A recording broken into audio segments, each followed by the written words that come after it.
Welcome to another episode of Terms of Service. I'm Claire Duffy. I'm here today with Dr. Kathleen Torregrossa, a teacher who spent 37 years working in the public school district in Cranston, Rhode Island. She's helping her local teachers union and the National American Federation of Teachers to train educators on how to think about and use AI in the classroom.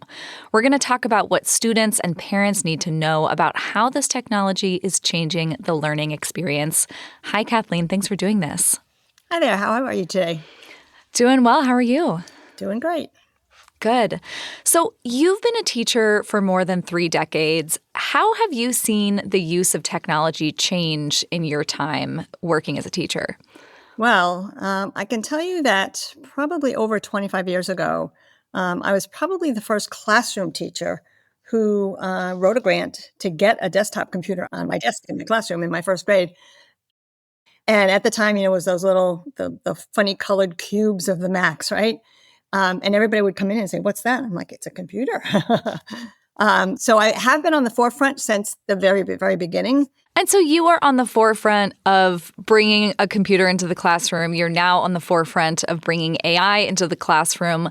Why has it felt important to you to embrace new technology and figure out how to use it in the learning environment? The primary goal of education and for teachers is to prepare our students for the workforce. And so the workforce is ever changing. And so therefore, what we do in the classroom has to be on the forefront of what's new and cutting edge as well. Otherwise, our students aren't going to go out into the world and be prepared for that workforce.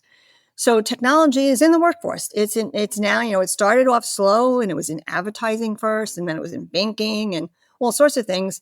And now it's in every business. And so no matter what field our kids go into, even if it's construction, they still need to know how to use a computer for emailing, billing, whatever. So we had to keep up with it. We have to continue to change and update our curriculum and our teaching strategies and the way kids have to respond to us and use technology to inform their work and their learning, and then also to be able to, take those skills out into the workforce. What was the moment that you realized that AI was going to have a major impact on the way that teachers teach and students learn? My colleague Pete Guyon from Cranston as well were in my office the day it was released in December of 2022. ChatGPT. And we opened it up and said, let's check this out. What's this new thing, right? That's what we always do. And we went in the first hour from, oh my God, this is going to kill us, to the second hour saying, this is the best innovation for teaching and learning that has come along in decades. And so then it was, okay, how do we convince everybody else? Because everybody else is going to do the same thing we did, and they're going to shut down because they don't have enough time to say, wait a minute, let me see what I can do with this. And so I'm like, okay, what is the big ticket thing here that we can show teachers that this will really motivate them to sign on with this? And so we created some professional learning for our teachers by January, that we were like mid-January, we were rolling out to them. This is what you can do with chat.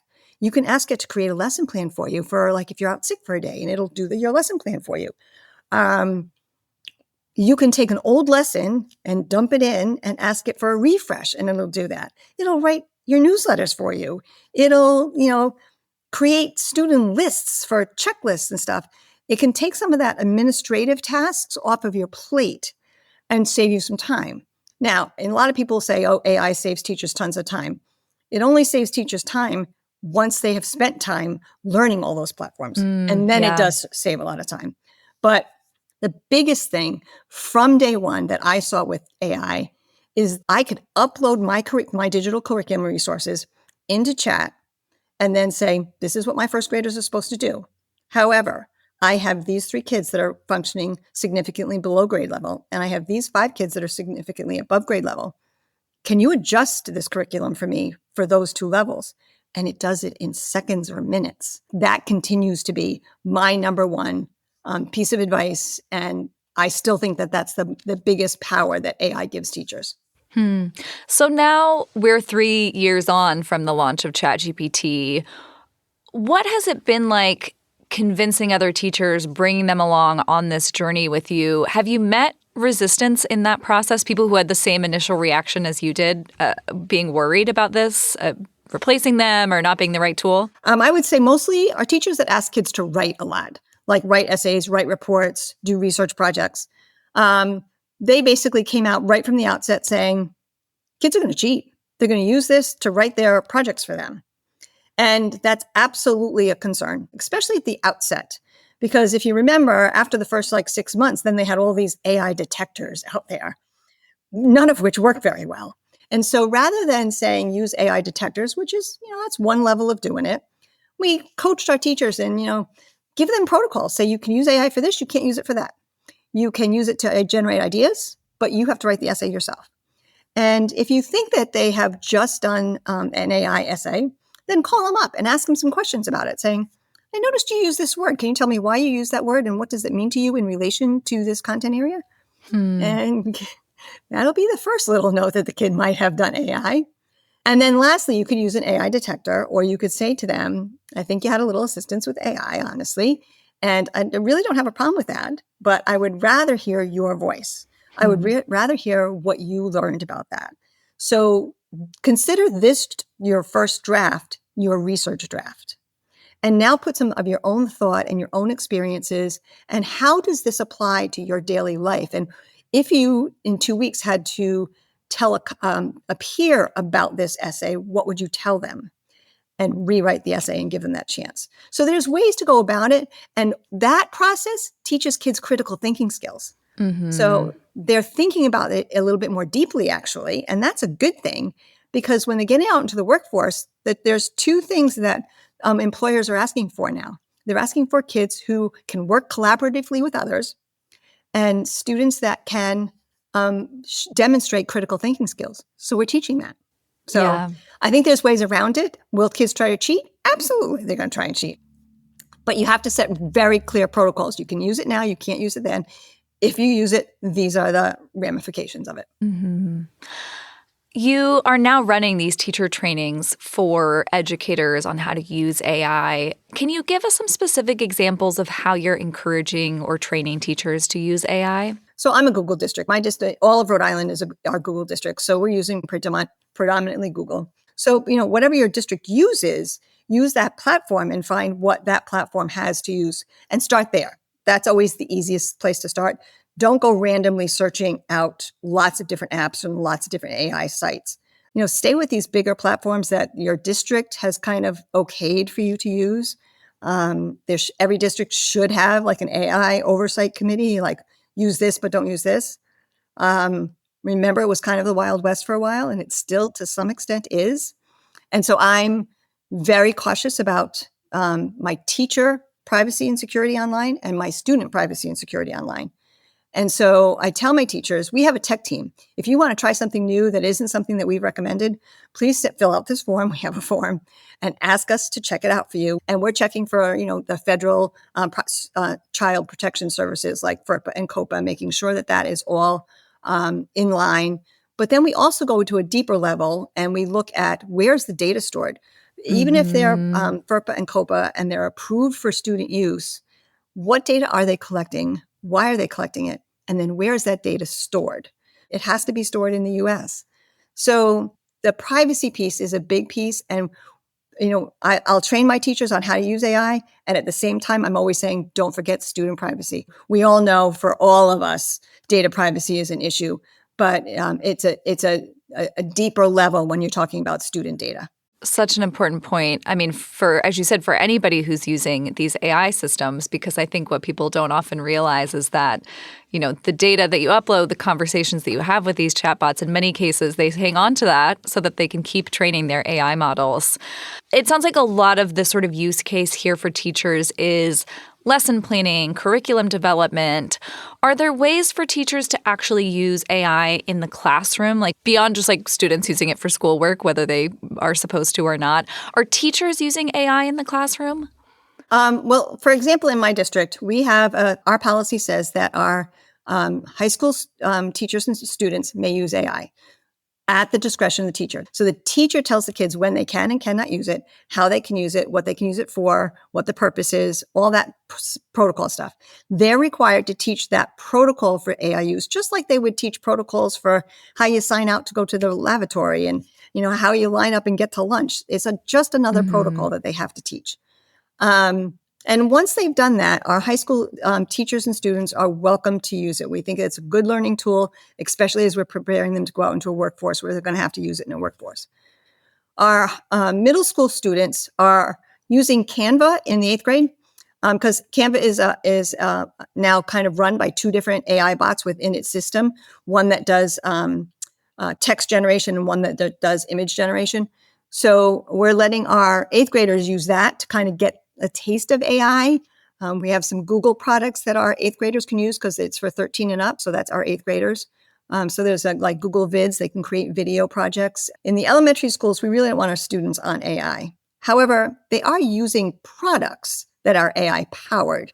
So you can't really say that they're not using AI. They're just not using AI chatbots. But they're using programs that will, like a reading coach that may listen to them read aloud a book that's online. And as they get stuck, the program helps them with the next word or asks them comprehension questions at the end.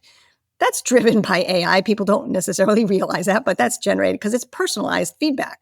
But we also allow our elementary teachers to be sitting in the front of the room with a computer and projecting behind them a screen and do something like this. And I've been doing this around my elementary schools for a couple of years now. In a first grade classroom, boys and girls, we're going to write a story together today. Oh. I want you to give me 4 characters. And they all give me the 4 characters. Okay, now I need 4 names for those characters. And they give me the names for the characters.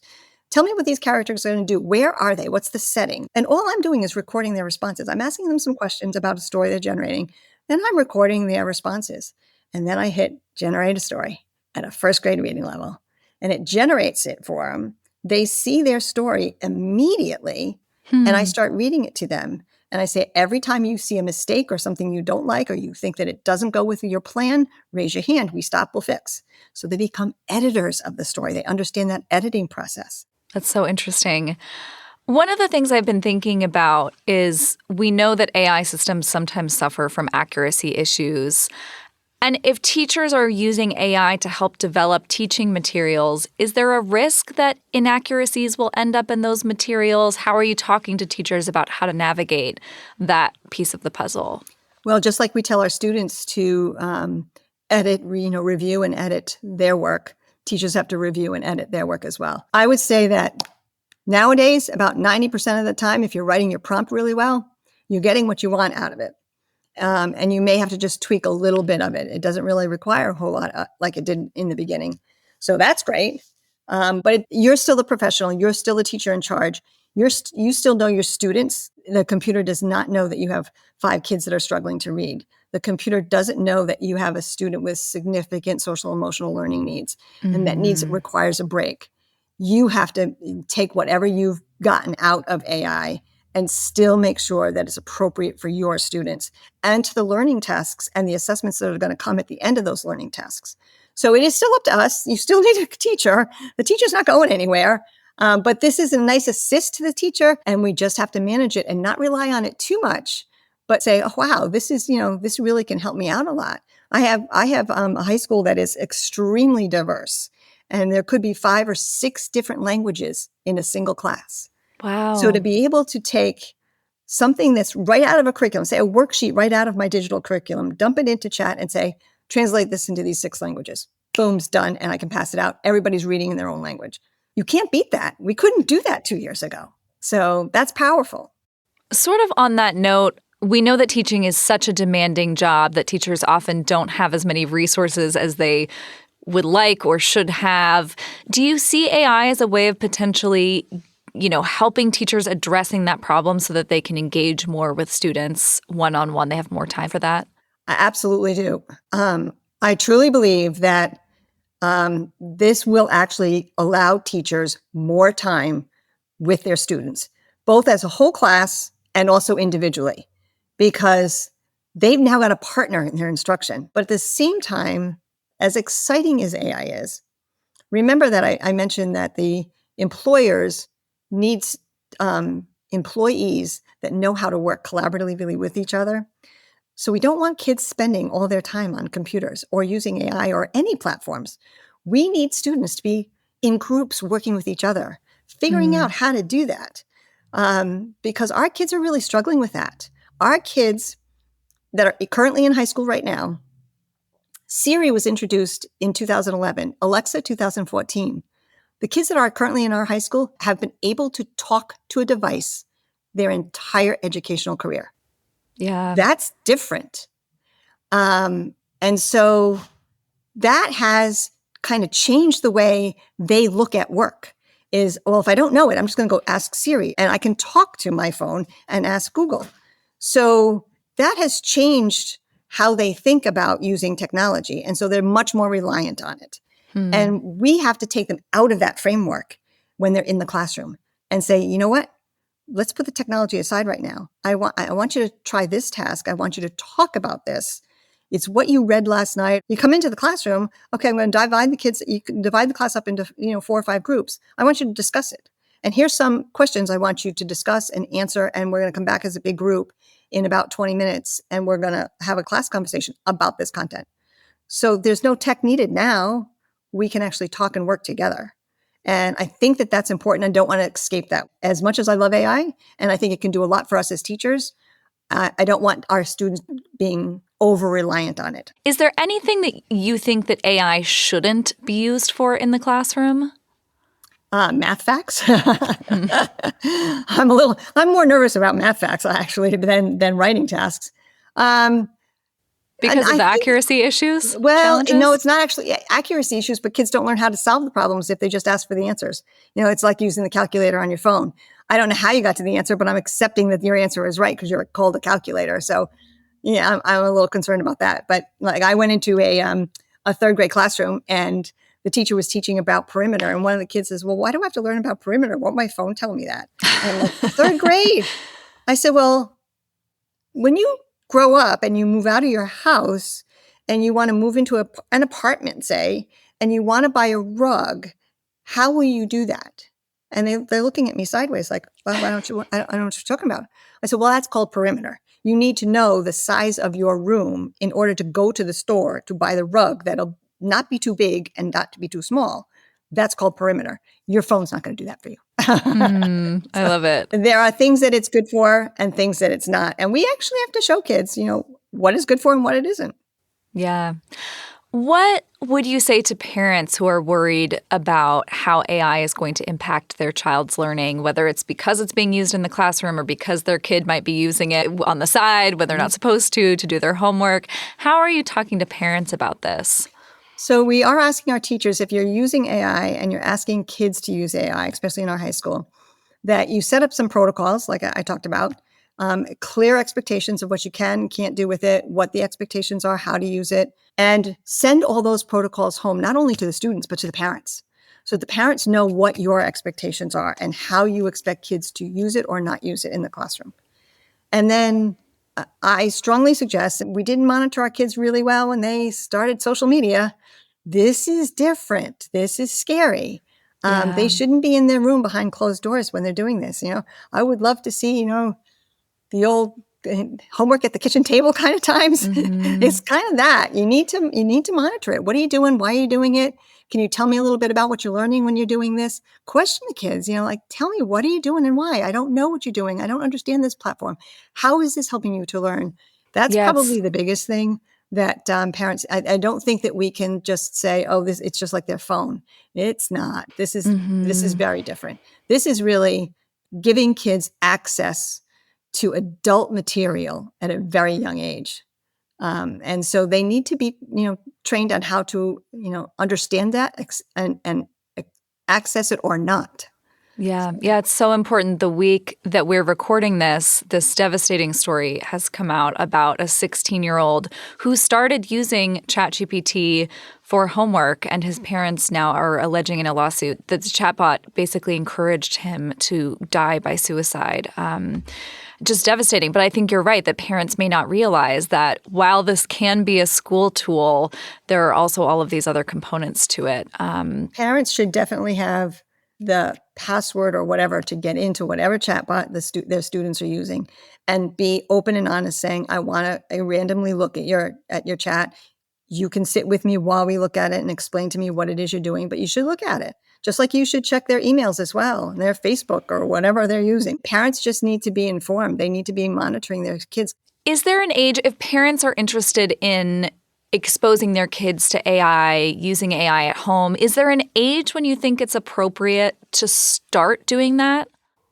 Personally, I think it's like the middle school age. Like we start with our 8th graders because most of the platforms are 13 and above. So let's just go with the FERPA and COPA guidelines. If it says 13 and above, let's do 13 and above. And at that point, that's when we said, okay, and our teachers are going to step in at that point too. So if we're telling our 13 and above, which is our 8th graders and beyond, that you have access to these platforms that include AI, then the teacher's going to be right alongside them. So then the parents should be right alongside them. Google is opening up a lot of their AI products to younger grades. I think they're actually going to open it up to elementary grades, which kind of scares me. And I don't see the necessity of that just yet. I think that the fact that they're using programs that are powered by AI is fine. If they want to do it, with a parent at home to see what it does and to ask it a few things, the family's going to go to Disney World and we're going to try and plan out our day. Let's try and do that together with, AI, but do it as a family group. I think that's something to teach them the beginnings of what it's good for, but also to teach them at the same time that you start that, you have to start teaching about how to maintain your privacy, how to stay safe and secure while you're doing this, not to share your names or your addresses or where you are. So as soon as a parent says, I'm going to let my kid try this, you better start with the privacy and security settings first. Well, Kathleen, thank you so much for talking with us about this. This is such interesting work you're doing, so we really appreciate it. Thanks. It's been a pleasure to talk with you.